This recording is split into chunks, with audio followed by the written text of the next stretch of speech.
Hi Espers, we are back, but this time you won't see me playing League of Legends. Let's shift our attention to Honor of Kings since doon ako magpo-focus ng content ko starting today. Naglalaro na ako nito since June 20 or 21 and to be honest, na-addict na ako. But let's save all of that for another time, pati yung pag-on ko ng camera and getting a more decent microphone than what we have right now. Simulan na natin yung guide and gameplay kay Yuhuan, ang binigay na hero sa atin through an event right here.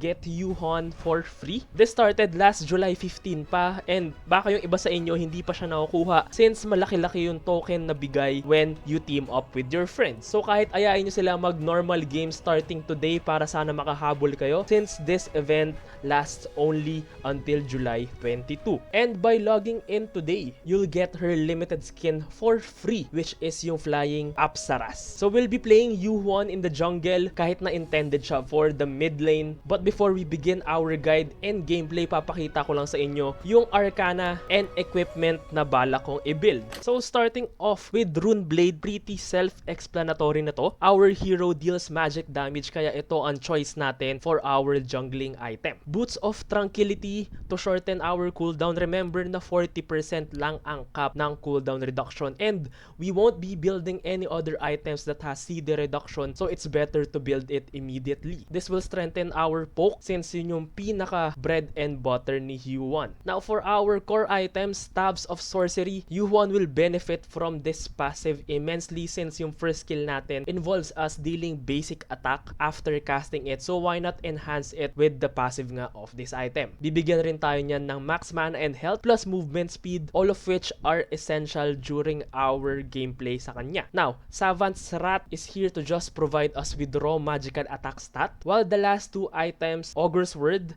and Breakthrough Robe, will focus on our sustainability during team fights since yan na ang focus ng mid to late game. Syempre, we have the option to use Splendor to Moon Goddess since parang ito yung Zhonya's Hourglass natin, which will yes provide us 10% cooldown reduction. That's optional, but again these last two options or last two items complement each other since pag mas mataas ang HP mo, mas malaki ang bonus ng passive mo through this item right here, ang Breakthrough Robe. And as you can see with Ogre's Word, bibigyan tayo nito ng 500 max mana and 1000 max health. And now for our Arcana, magsimula muna tayo dito sa may blue, which ang pinili ko is Hunt for movement speed and attack speed since during our downtime ng mga skills natin, aatake tayo ng monsters sa jungle. I think this is the best option right now, although you can switch it maybe for Harmony, which will give you more sustainability in fights since mas marami kang health and mas nimble ka during that time. And you also have the option to level up your Incarnation and use your Arcana points, pero right now kasi Hunt natin is at level 5 already, so we'll use that. Now for our green marks, ang pinili ko ay Magical Pierce and again attack speed tayo since aatake tayo ng monsters, although you have the option to switch it up with Void for max health and cooldown reduction since using this hero will involve you casting skills most of the time. And lastly for our red mark, Magical Attack and Magical Pierce, I think ito na yung pinaka-optimal sa kanya out of all these marks. And I don't think choosing Omen will be optimal since meron na kayong magical attack and attack speed on the other mark. So again, level 5 Hunt, level 5 Mind's Eye, and level 5 Nightmare Puno. Now, diving into practice mode muna tayo. Her passive is actually an active skill and you can click to switch between War and Peace mode. Kapag yung fill ng mga skills mo ay kulay blue right now, you are in War mode, and when you click on this button right here, you will switch to Peace mode wherein ang fill ng skills mo ay kulay green. For skill 1, Yuhuan will release a maximum of up to 3 sound waves, each dealing magic damage to your enemies na may kasamang slow. Mas mahina by 50% yung damage nito sa monsters, so we'll see if this will affect our clear time. And after casting this, your basic attack will deal extra damage sa kalaban. And as you can see right there, our damage is 1038. But when you switch to Peace mode nga pala, your damage will be lower at 851. For comparison purposes lang yung numbers na yan kasi intended yung Peace mode mo to heal more to your ally rather than dealing damage to your opponents. Second skill will increase your movement speed upon casting and will slow down gradually It will deal damage and stun enemies on the outer ring of your skill. Those inside will not get stunned nga pala. So if you are trying to go against Yuhuan, try to get as close as possible to her. Isa yan sa mga vulnerabilities niya. Again, casting skill 2, isa-stun yan yung nasa outer ring. But when you're inside, walang mangyayari dyan.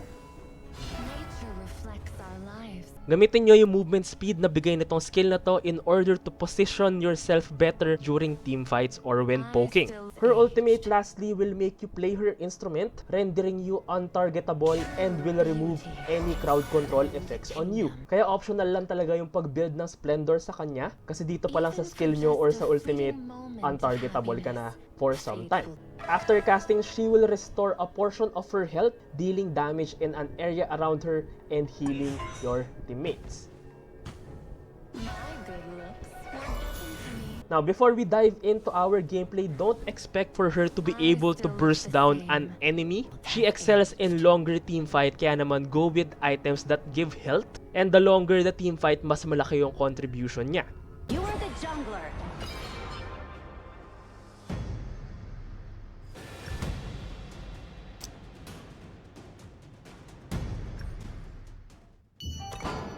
She wore gaze upon me and remember me.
Been slain. Enemy triple kill.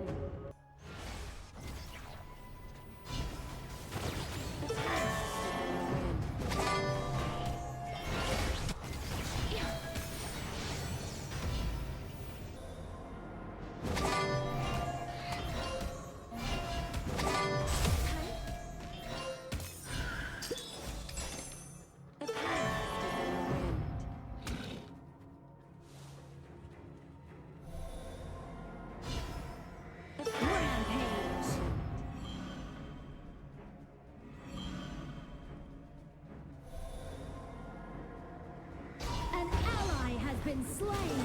Overlord and Tyrant have fallen. Tower shields have been shattered. Catapults moving out.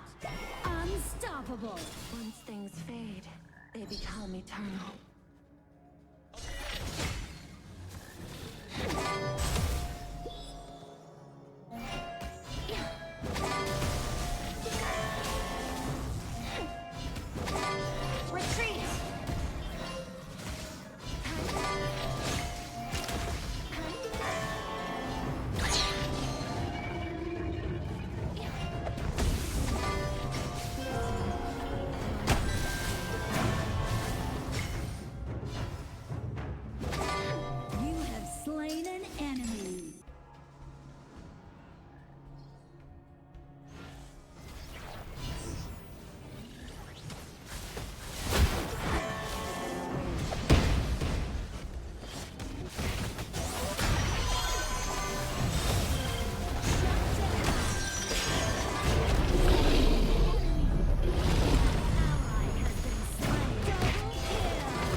been destroyed.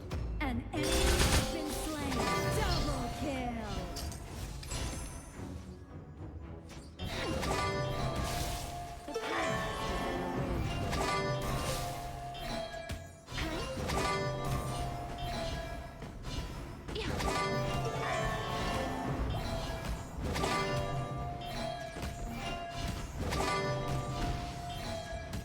Your team has destroyed a turret.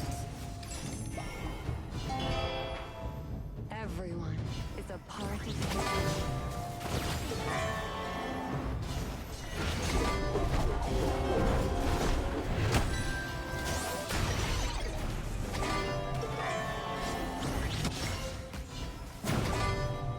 An enemy has been slain. Who is it that responded to this wish for happiness? Your team has destroyed a turret. An enemy has been slain.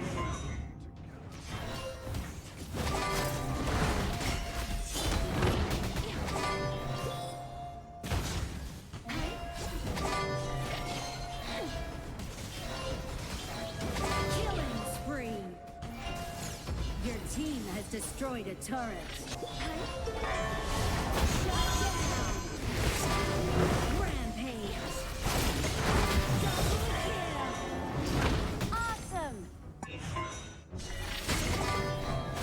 I see you.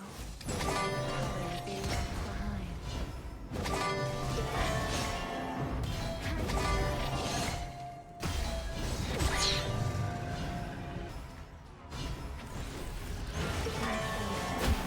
They become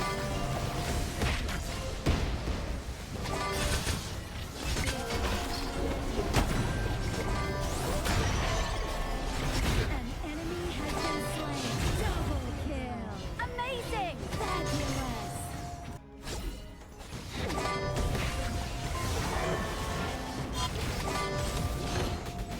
Your team has destroyed a turret.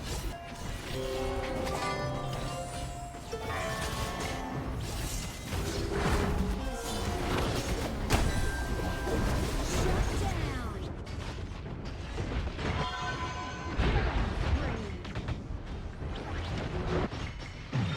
An enemy has been slain. Fabulous. The Overlord and Pirate have been enhanced. Weapons moving out. An enemy has been slain.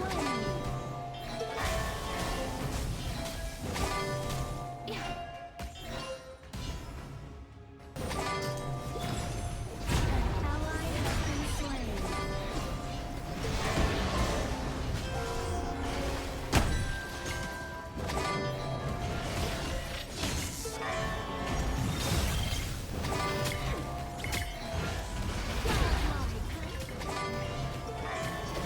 An enemy has been slain.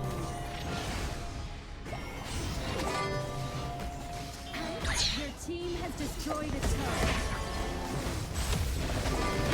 Is that it? Who is it that responded to this wish for happiness?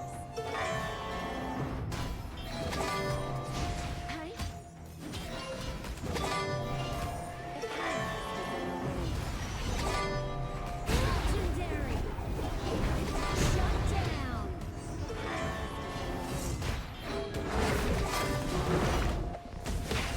An ally has been slain. Engage! Don't crush us like insects! Double kill. Who is it that responded to this Assemble!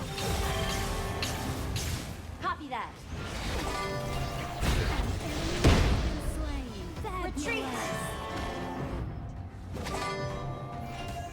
An ally has been slain. I see you. Colors you left behind.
been slain. They tried.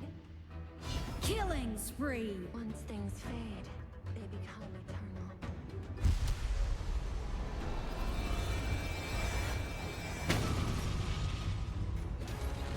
Victory.